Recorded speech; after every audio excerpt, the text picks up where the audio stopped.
Good afternoon and welcome to another interview from our sales leadership series. My name is Paul Lanigan and I have a real treat in store for you today. I met my guest at a sales conference where he was talking about the role of playbooks in sales, and it just made so much sense to me. I came out of that presentation buzzing and I made a beeline straight for him and I said, you know what, more people need to hear about this. So he graciously agreed to be my guest today.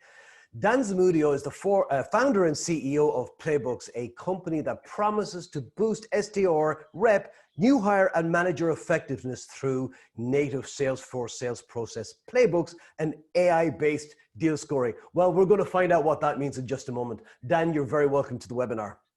Thank you so much. So great to be here and so great to see you again, Paul. You too. Dan, you've had a really, really interesting journey. I saw that you're educated, you got an MBA from UC Berkeley, and that you spent time in the Sorbonne in Paris. I mean, that in itself is just so cool. You also spent, I think it was about 7 years in various different roles. That's right. Xerox. You worked, with Gartner in the Netherlands. I know one of your justifiable boast there is that you came #1 worldwide 2 years in a row or something. Like this is when you were new to the country, languages, and the industry. That's phenomenal. I also, if I recall correctly, you were MD of Southern Europe with Semantic, based in Barcelona. You were GM of, is it ZDNet? Is that how you pronounce it? Or ZDNet, yeah. In Paris. You were VP with a company OnLive, if I remember correctly. That's right, yeah. Valley, CEO or COO and GM of the Info Group, also in Silicon Valley. And in 1996, you founded Playbooks. Right. I'm curious, Dan, Playbooks is one of those things that could mean many different things to many people. Yeah. How do you define it? Yeah, that's a good question, because it does mean, you ask 20 different people what's a playbook and you're going to get 20 different definitions. So our perspective on a playbook really kind of starts with the notion, first of all, it's a system, right? So, so this is a playbook here. You can see the Sandler rules, right? This is a playbook, if you will. This codifies, a set of rules that you want reps to execute. More specifically, a playbook is client specific, it's company specific, it codifies the best way to sell your company. And the way we think about it, we believe that the client's sales process is the best framework for a playbook. Because at the end of the day, what you want to do is to codify and provide guidance on what you want your reps to say, ask, do, use, and know at each stage of the sales process. So that's what we think of as a playbook. We think of a playbook as, the goal of the playbook is to drive sales process execution excellence, to drive great conversations, application of best practices, intelligent decisions on whether to move forward in the deal based on what you're learning. So it's a system. It's a system. Okay. What would you say to people, because you said it's about codifying an existing process. What would you say to people who looked at their process and said, you know what, we need to make the process better first. We need to improve it, because anything can be improved, right? That's right. Well, that's a great question, because oftentimes when we walk into a new client scenario, that's the first step, right? And because we'll ask the question is, hey, one of the first things we ask is, tell us about your process. Tell us about to what extent you've documented your process. Tell us to what extent you've defined stage-specific goals and activities and exit criteria and required tools, and how that aligns to the buying journey, how that aligns to forecast categories. And oftentimes, and it doesn't matter if it's a small organization with 20 reps or 200 reps or 2,000 reps, inevitably we find there's an opportunity and a need to do a better job of documenting that, of codifying that. So that is step one. That is absolutely step one in building a playbook. You got to get that element, constructed first before you can really move into a playbook. Okay. Why are they so important? I mean, I know you're passionate about them. My sense is somebody may say, well, look, if you put these structures on what people do and say, then what you're doing is limiting creativity. What do you say to them in terms of, here's why they're so important? No, that's a great question, because the key, we have a philosophy, which is you want to be prescriptive without being restrictive. So Right. you want to build a playbook that provides guidance, right? So we think in the concepts of frameworks and prompts and themes and specific, expert questions, but you don't want to do it in such a way that it's overburdening the rep, right? Mm. But the other way to look at it is if that playbook truly codifies your proven practices, your effective practices that have been proven to drive winning results, winning behaviors, but you create that playbook in a way that is easy to digest, easy to apply, and kind of in the moment, then reps will absolutely adopt it. But the danger is, and you're kind of alluding to this, is there's also, and you've seen these, I'm sure. You walk into an organization, hey, show us your playbook, and it's really it's almost binary. It's 2 pages or it's 235 pages in 6-point font, right? So reps are going, hey, how is this going to help me? So it's really critical to find that middle ground that is really rep friendly. It provides them, again, like with prompts, with themes, et cetera, that they could use in the moment to prepare and conduct great conversations throughout the process. And how do you bridge that gap then? Because I'm trying to put myself in the shoes of somebody starting in a job where I now have in front of me things I should be talking about or I should be asking about, but I really still don't quite understand it myself. How do you get to that place where it's now free flowing? That's a great question. It's a timely one. I'll tell you a couple of stories. So, over the course of the last few weeks, we've been working on a number of different playbooks in all sorts of different industries. And one of the litmus tests that we use for a playbook is that we are, folks at Playbooks, we should sound like your best rep, in terms of, using the playbook. So I'll give you, and it's like a wide range of companies we've worked with in the last few weeks. Last week we were doing a project for a Salesforce consultancy, a big Salesforce consultancy. They're a Salesforce consultancy and another BI, and focused on the healthcare. Right. So, we went through a process. We would typically, maybe talk about how we get to that expert level. Is the way we go about it is we listen in on calls. If you have, Gong or Chorus or Refactor, these kind of tools, we listen on those. What we also like to do is actually have conversations with reps. We record the conversation, we annotate it, and then we put in our magic and get to a point where we've got the playbook. So in this scenario here, I said I got in front of their VP of sales. I said, okay, we're gonna do a role play here, and I'm gonna make believe that I'm one of your sellers, and you're gonna play the role of a head administrator at XYZ hospital, and here we go. And I walked through. I had a Sandler enabled playbook, right? We're a Sandler affiliate. The upfront contract, the pain indicators, went into some expert questions. I had no idea what I was saying. We're talking about, OR blocking and, I think, what is that, Legos? I had no idea, but I sounded like I did. Earlier in the day, we were working with a printing packaging company that does packaging for poultry. And I went through the same scenario with their CEO, and I sounded like I've been in the poultry industry forever. So yesterday we were working with a utility company. So and what it demonstrates. So I'm going to go back to my career, early on in my career at Xerox. Early on in my career at Xerox, we would hire folks right out of university, right? Brand new folks, never sold before, and with some training, they started sounding like experts. The beauty of a playbook is if you have it in front of you with a little bit of coaching, a little bit of rehearsal, let's go to an SDR. We have a saying, turn SDRs into SMEs, into subject matter experts. You can sound like you're an industry veteran. I sounded like I was in the healthcare space, like I was Dr. Zamudio, So to me, that's the key to a playbook, is to help your reps, whether they be new, folks in the middle of the pack, to sound like your best reps, to sound like they're an expert in whatever domain they're in. Okay.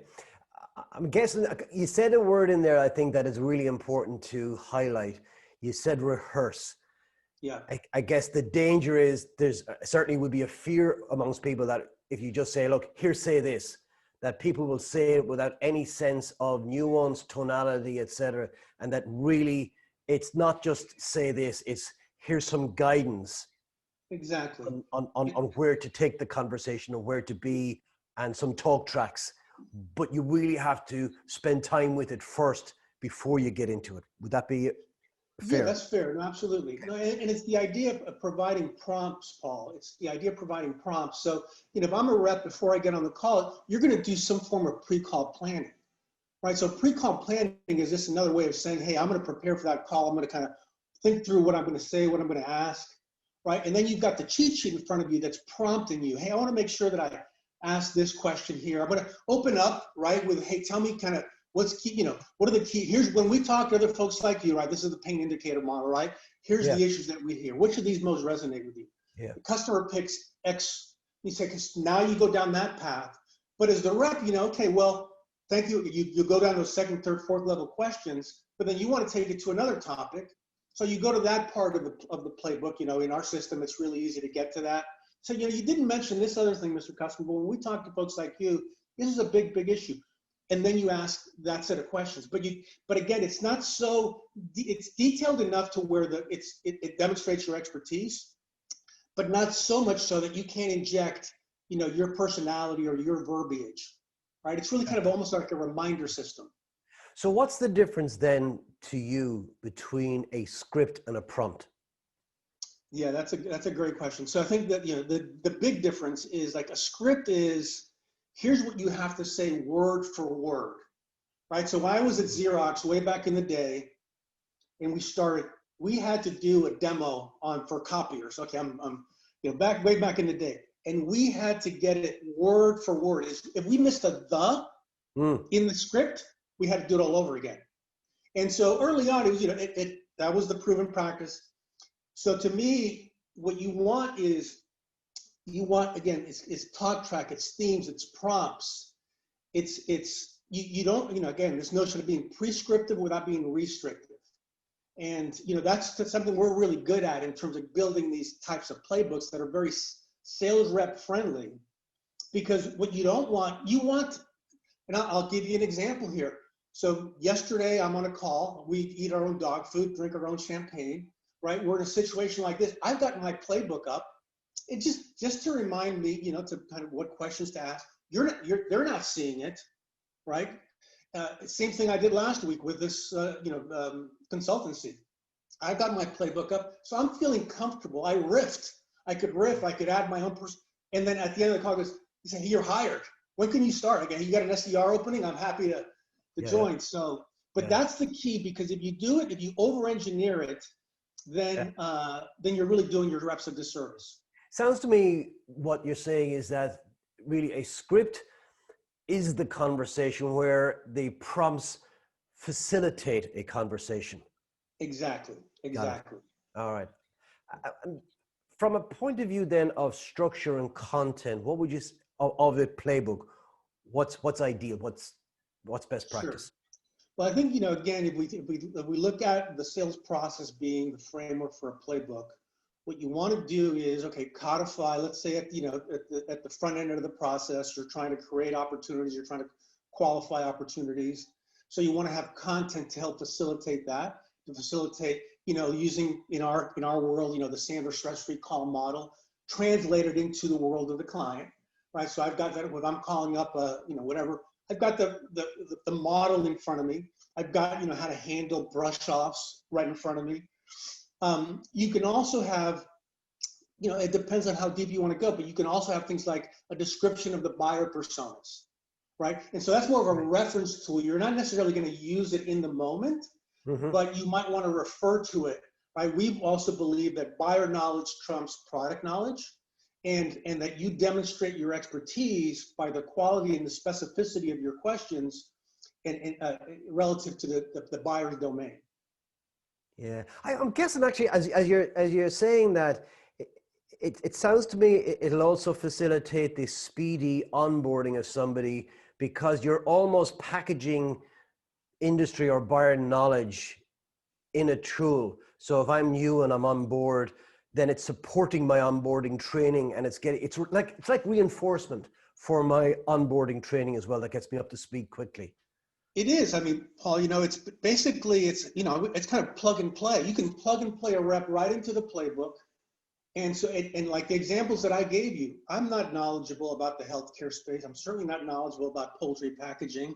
I'm not super knowledgeable about, utilities, but I was able to demonstrate in a period of couple of weeks, come up to speed where I would feel comfortable having conversations with their key target buyer personas.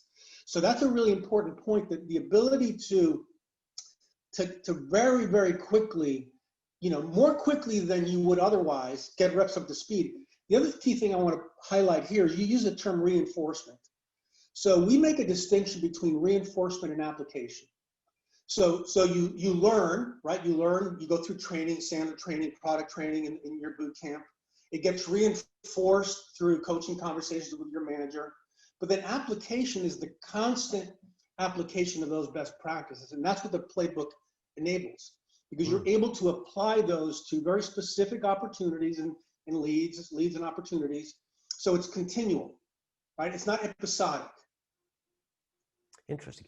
I had a question, which was, if I were a sales director and I didn't have playbooks, I didn't understand really I'd heard of them, but that was it. What would I see? What would I notice? What would I observe in my organization that would tell me that I need a playbook? What would I notice? Well, so yeah. So one of the kind of the overarching issue that we hear that there's it says, hey, there's a need for a playbook here, is when you go to a sales organization and we, 20, 2,000, 5,000 reps, doesn't matter. You go in and the question, what we say, and we say, hey, look, an issue that we see in the marketplace, and it doesn't matter whether we have 20, 200, or 2,000 reps, is the notion of rampant inconsistency across the sales organization. Inconsistency from a rep perspective in terms of how they execute key disciplines like qualification and prospecting and discovery and positioning and objection handling, storytelling, etc. Inconsistency from a manager perspective in terms of how they do the deal reviews and planning sessions and forecasting. Mm-hmm.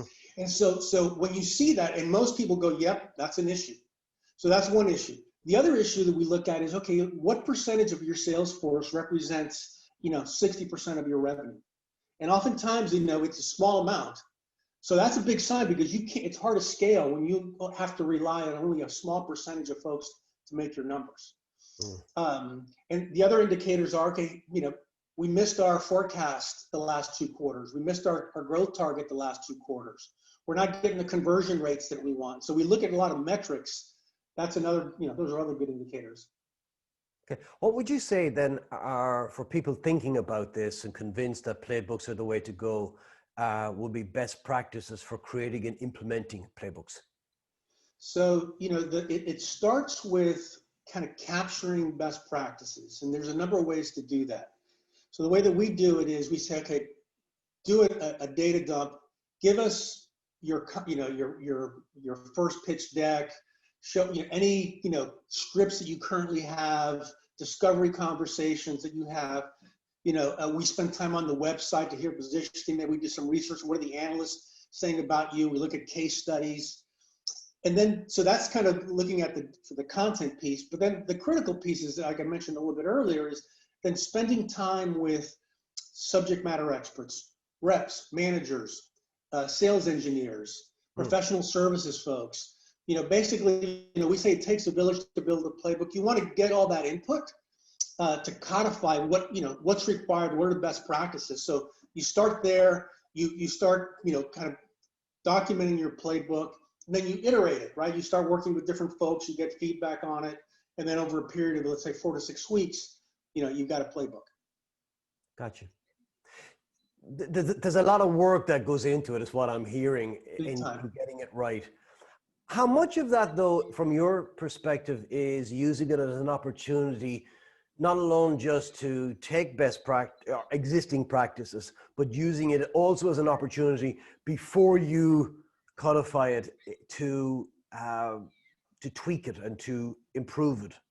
Or is it just a case of take what we're doing and lock that in?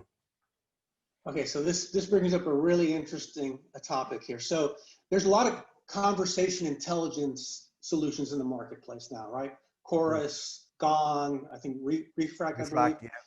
right? Yeah. And great tools, right? So in that context, you're talking about conversation intelligence from the perspective, you're gathering conversation intelligence, you're recording conversation intelligence. We believe that a playbook enables conversation intelligence. And then what you can create, Paul, is this virtuous cycle, right? Listen, apply, listen, iterate, right? Because so the beauty of kind of what we bring to the table from a technology perspective is the ability to easily iterate your playbooks, right? Because your best practices are going to evolve, your messaging is going to evolve, your use cases might evolve, et cetera. So you want the ability to, be able to iterate without it having to be, 20 people, in the effort. I remember this was the part in your presentation at the sales conference where I got excited. This is where the kind of the penny dropped for me, that it was a self-learning platform. What I mean by that is that you take best practice, implement it, but then using those other tools, look at, well, how could we improve it? And then you bake that back into the system again. And so you have this process of gradual, incremental, never-ending improvement. That's right. Yeah, because you're constant. That's a really key piece, right? It's not, but right now, folks are typically, one of the limitations in terms of kind of the current approach to playbooks, is people build a playbook, they'll put it in Google Docs, they'll put it on, on some document management, some content management system, and it's difficult to kind of continually update, but more importantly, and then for the reps to actually use it in the moment. So the ability to not only, and another key point here is when you think about a playbook, it's not just one playbook, right? So with our system, what you're able to do is to build a library of playbooks. You can build specialized playbooks for key vertical markets as an example. So if you're selling into healthcare, the conversations with healthcare is going to be very different than the conversation you have when you're selling into financial services or tech. You can build role-specific playbooks, right? So an SDR playbook, an AE playbook, a customer success playbook. So you can build a set of playbooks to help you manage the entire customer lifecycle, and to continue to iterate those. Yeah, you could do persona-based playbooks, I presume, as well, right? Sure. Yeah. So within the playbook, right? Within the playbook, you can, like, particularly when you get into discovery, you can structure discovery by use case or by persona.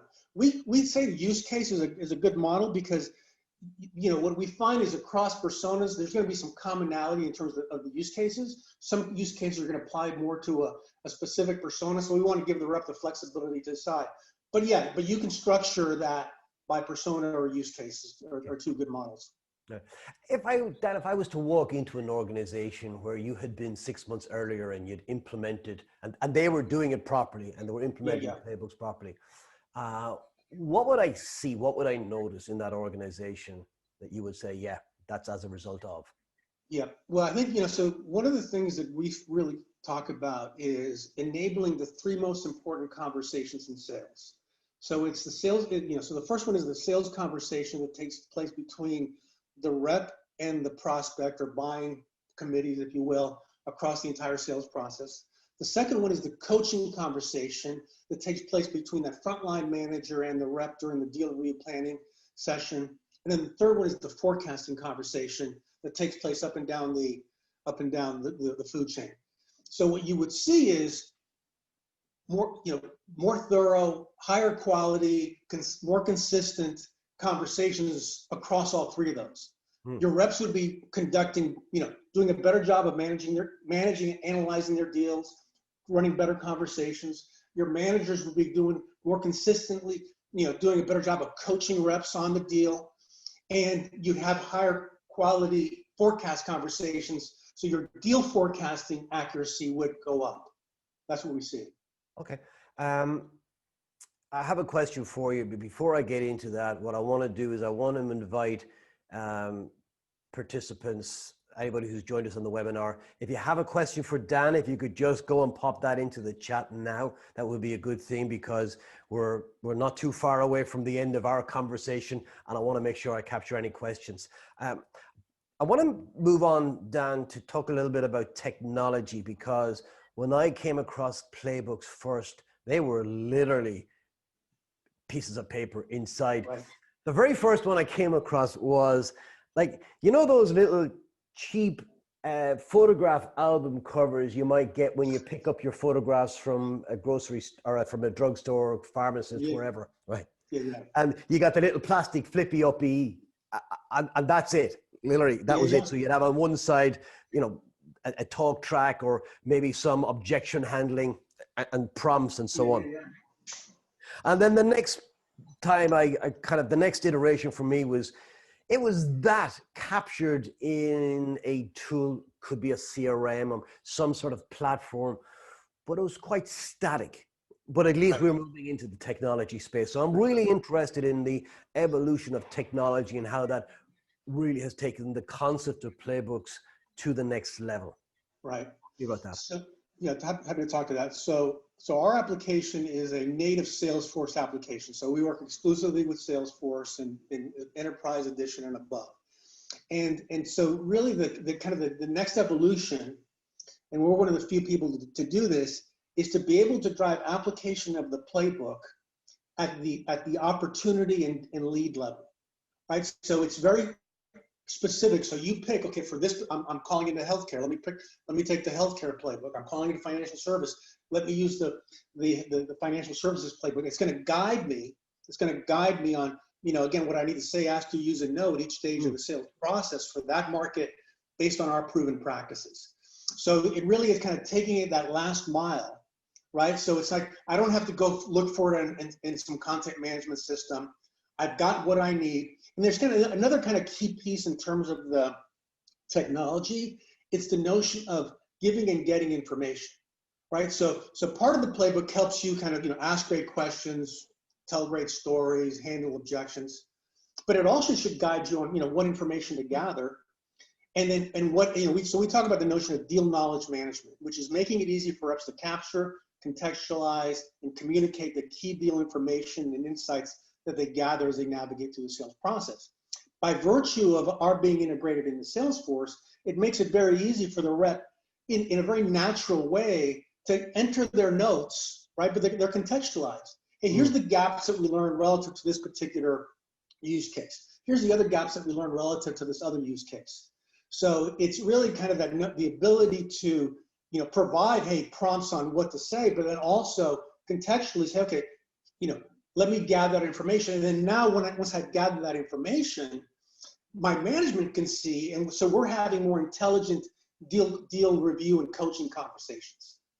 So that's really taking it to that last mile. That level of granularity makes all the difference. Okay. So I guess, yeah, in terms of coaching as a coaching platform, where would you say to a sales manager that it's here, and here is where you're going to get the greatest return from a coaching? I get the bit where it captures best practice, and I get the bit where it enables people to you know, to be a guide and to give talk tracks. If you were speaking to a manager and say, here's how it'll make coaching as a process easier for you, could you just maybe, I know you touched on it, but I'd just like to go a bit deeper on that. So our perspective is that the deal is the best kind of focus for coaching, right? Because it's like, the analogy I make is to, you know, even though I didn't go to Harvard, but it's the Harvard business case, right?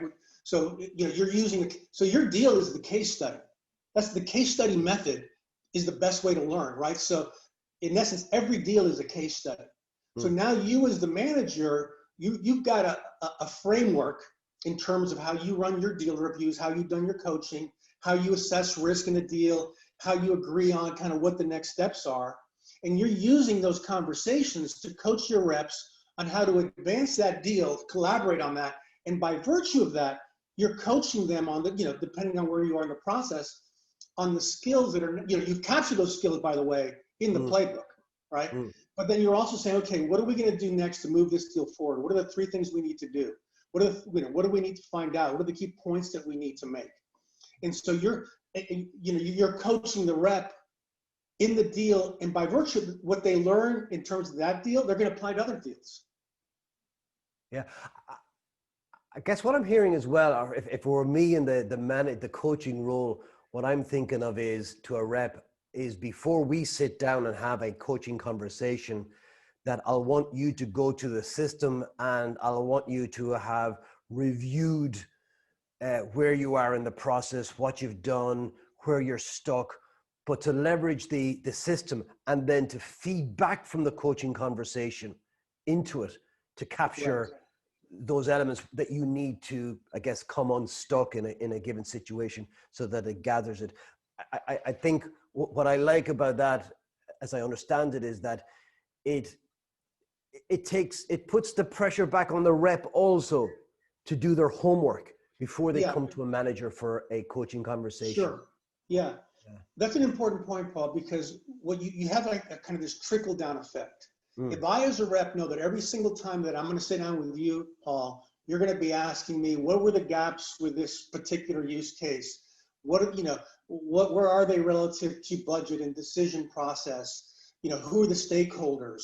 What are the risks in the deal? If I know you're going to ask me that every single time, well, guess what? I'm going to make sure that when I'm in front of the customer, I'm uncovering that information. And by the way, the playbook I've got the cheat sheet in front of me. It's an open book test, right? Just by virtue of following the playbook, I'm going to be doing those things. Yeah. But you want that, but it's not enough to just say, here's the playbook and do it. The manager has to coach to it. Right. Yeah. But it does enable them to do a much more effective job in that, because there's consistency, which is so important. I have a question here, by the way. It is top challenges. Ask Dan, what are the top challenges to implementing playbooks and how to overcome them? Now, they don't say what size of organization they are. I'm going to assume that they have Salesforce. That's a given, right? Yeah. Okay. So I think, some of the challenges are, first of all, from a mindset perspective, leadership has to believe that there's a need for a playbook, that there's a need for a system to help, improve effectiveness, improve performance. And so you got to get buy-in on that, first of all. Another challenge sometimes is that, hey, we're just starting from scratch. We're trying to figure it out. We don't have a lot of stuff. We can deal with that. We kind of say, hey, regardless of where you are in your sales process maturity curve or your sales playbook maturity curve, we can help you. If you have a lot of content, great, we can help you. If you don't have a lot of content, we have templates. But there's some logistics, challenges, right? Because you really do want to have input from multiple. You want marketing at the table, right? We like to say that marketing are great wordsmiths. Sometimes they just use too many words, but they have great messaging, right? So you want to make sure that gets incorporated. You want consistency between, your branding and your sales conversations, your positioning and your sales conversations. So, coordinating, get everybody at the table. And that's why, we get brought in, is to help coordinate those types of kind of from a playbook development perspective. Okay. Dan, I know you do a number of these type of interviews, and I'm curious to know what comes up that we haven't discussed today. What area to explore, or something you feel is important that we should talk to people who are viewing this at the moment? Yeah, fair enough. So, I think the key thing is, to think of a playbook. So I'm a big Pep Guardiola fan. All right. So Pep Guardiola, the coach. I thought you said City. Peppa. I thought it was like Peppa Pig, and it can't be Peppa Pig. So hopefully we don't have any Mourinho fans on the call here. But I live in Barcelona, so I'm a big fan of Pep Guardiola. And what makes him so great as a leader is that he has a system, right? He has this 16-point blueprint. He pays really close attention to detail. He systematizes, on a game-by-game basis, the best way. So to me, it's to really think about the notion of, in order to take it to the next level, you need to come up with a playbook. We believe that the playbook, and this is an important point that I would like to make, is that from a sales enablement perspective, the playbook is the foundational element of your sales enablement strategy.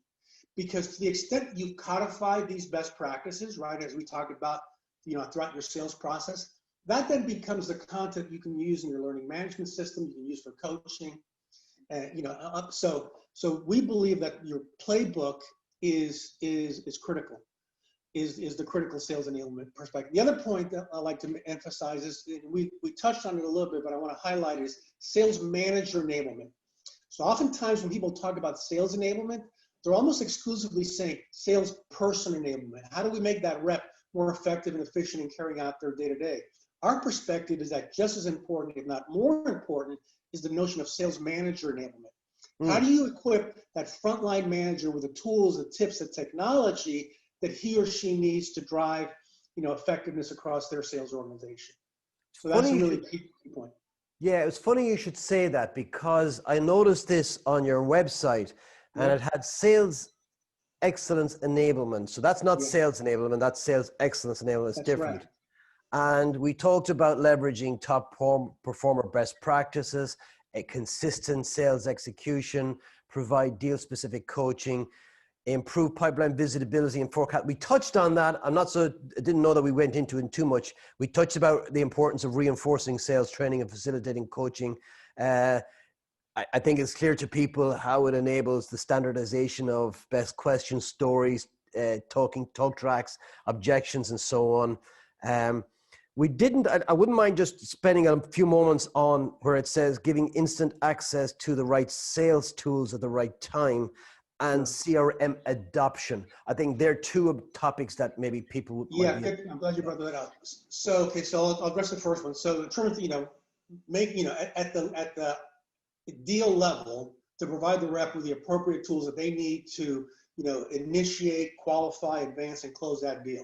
That's our system allows that, regardless of, where these tools sit, what repositories, learning management system, content management systems, Google, with one click, you can access wherever that is. And the notion of CRM adoption is very important. That's a big value prop for us. So we're, a native Salesforce application. I was on the call yesterday with a prospect and showing him, how we, in essence, transform Salesforce from a data entry system into a guided selling and coaching system that helps the rep. I mean, we reskin Salesforce. So when you go in, typically when you go into, whether it's Salesforce or Microsoft CRM or any other system, it's in essence a data management system. It's in essence a database. It's in essence a contact management system. Input information, right? Data entry.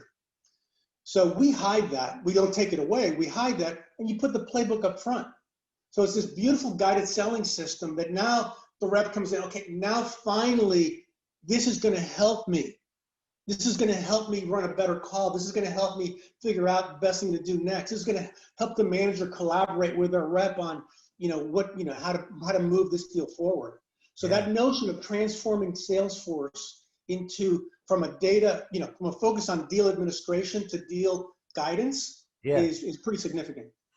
And that's really an important point, is that CRM, I mean, we all know why CRM exists, right? It exists there to help the managers control their teams. Right. It sounds to me like the playbook is for the reps, and that's where the value is, right? That's right. Yeah, it's really, we look at it from a top down and bottoms up approach, right? But you really got to start with the rep. It's got to start helping that rep. But then by default, you're also helping the manager. They're both audience. And again, it's to drive those conversations. Yeah. Sales conversation, coaching conversation, forecasting conversation. Fantastic. I'm curious to know, by the way, straight up, of the addressable market out there, if you think of companies that are running their sales operations on Salesforce, that's the market. Yeah.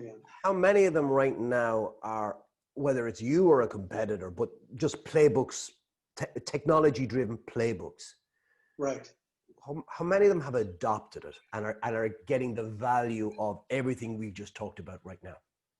So, I would say that the notion of a CRM integrated playbook has only been around for a little bit.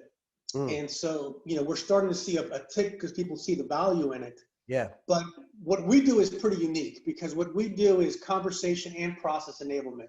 There's other systems out there that, hey, from a deal inspection, hey, drive this, whatever the methodology is, do a better job of inspecting. We don't think that's a playbook. A playbook is both conversation and then, enablement and deal management enablement. And so what we're seeing, across our clients is that it's driving higher win rates, better forecast accuracy, higher conversion, compressing sales cycles. But there's a big opportunity in front of us, a big market, right? We're about to launch on the App Exchange and excited about that. we have to, as we're part of Sandler, right? We're affiliated with Sandler. We're collaborating on a lot of deals together. So, I think, and we're at an inflection point because today, kind of the history of sales enablement has been primarily focused on LMS systems and then our content management systems.